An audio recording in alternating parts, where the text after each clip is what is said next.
আজকের গল্প সত্যিই কি আমি সনাতনকে দেখলাম। গ্রাম্য রাস্তার ধারে ছটি বাঁশের খুঁটির উপর ভর করে দুচালা সাইকেল সারার ছোট্ট দোকানটা সনাতনের সবকিছু।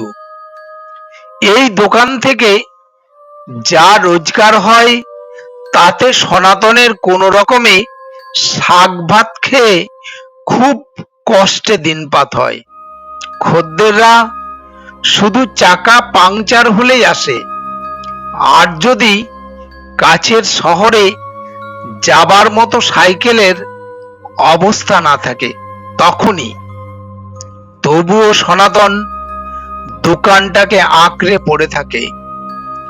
শুধু একবার দুপুরে ভাত খাওয়ার জন্য আর রাত্রে শোবার জন্য বাড়ি আসে।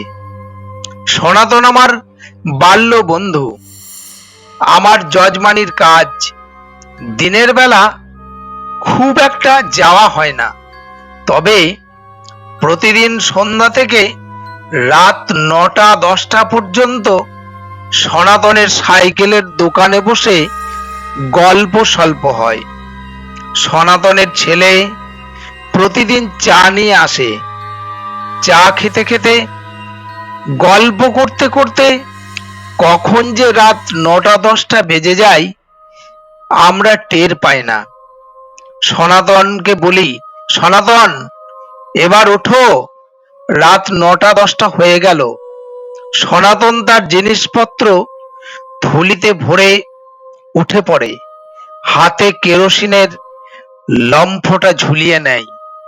এভাবে কত রাত সনাতন আর আমি লম্ফর আলোতে হাঁটতে হাঁটতে বাড়ি এসেছি তার কোনো হিসাব নেই।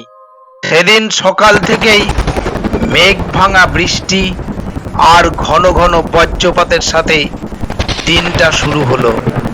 সারাদিন সমানে বাজ আর বৃষ্টি।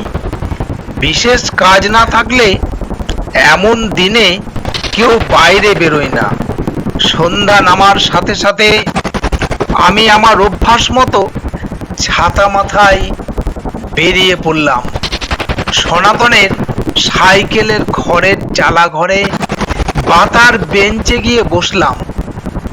একটা লম্ফ টিম টিম করে জ্বলছে।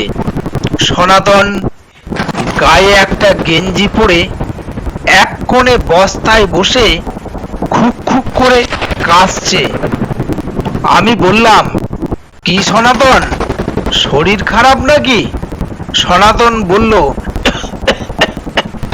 সুনীল ডাক্তারকে দেখালাম, ওষুধ দিয়েছে, বলল আজ যদি না কমে তবে শহরে গিয়ে ভালো ডাক্তার দেখাতে। আমি সনাতনকে বললাম, সামনে পুজো, আর মাত্র হাতে 40টা দিন। কাল থেকে আমি 1 মাসের মতো শিষ্য বাড়ি যাব। 1 মাস আর তোমার সঙ্গে দেখা হবে না বলে এই দুর্যোগেও তোমার সাথে দেখা করতে এলাম। লম্ফের হালকা কাঁপা কাঁপা আলোয় সনাতনের মুখটা আজ বড় করুণ দেখাচ্ছে। সমানে বৃষ্টি হয়ে চলেছে, তার সাথে এক নাগারে বাজ পড়ার শব্দ। আমি বললাম, সনাতন এবার বাড়ি চলো, আজ আর কেউ আসবে না, তাছাড়া তোমারও শরীর খারাপ। সনাতন ধীরে ধীরে তার যন্ত্রপাতি একটা থলিতে ভরে নেয়, তারপর কাস্তে কাস্তে দোকানের ঝাঁপ বন্ধ করে। পরদিন সকাল সকাল আমি শিষ্য বাড়ির উদ্দেশ্যে বেরিয়ে পড়লাম। তখন এখনকার মতো ফোনের এত ছড়াছড়ি ছিল না, তাই 1 মাস কারো কোনো খবর পেলাম না। যেদিন বাড়ি ফিরছি সেদিন বর্ধমান শহরের বাজারে পুজোর জামা কাপড় কিনতে গিয়ে অনেক দেরি হয়ে গিয়েছিল। তাই বাড়ি ফিরতে রাত 8:30 বেজে গিয়েছিল। বাড়ি ফিরে হাত মুখ ধুয়ে একটু গরম গরম চা খেয়ে রাত 9টার সময় পাশের গ্রামে গেলাম দুর্গাপুজোর ফর্দ দিতে। সেখানে গল্প সল্প করতে করতে কখন যে রাত 10টা বেজে গেছে আমি খেয়াল করিনি।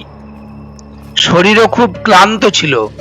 তাড়াতাড়ি বাড়ির দিকে পা বাড়ালাম। গ্রামে রাস্তার ধারে আসতেই দেখলাম সনাতনের সাইকেলের দোকানে টিম টিম করে একটা লম্ফ জ্বলছে।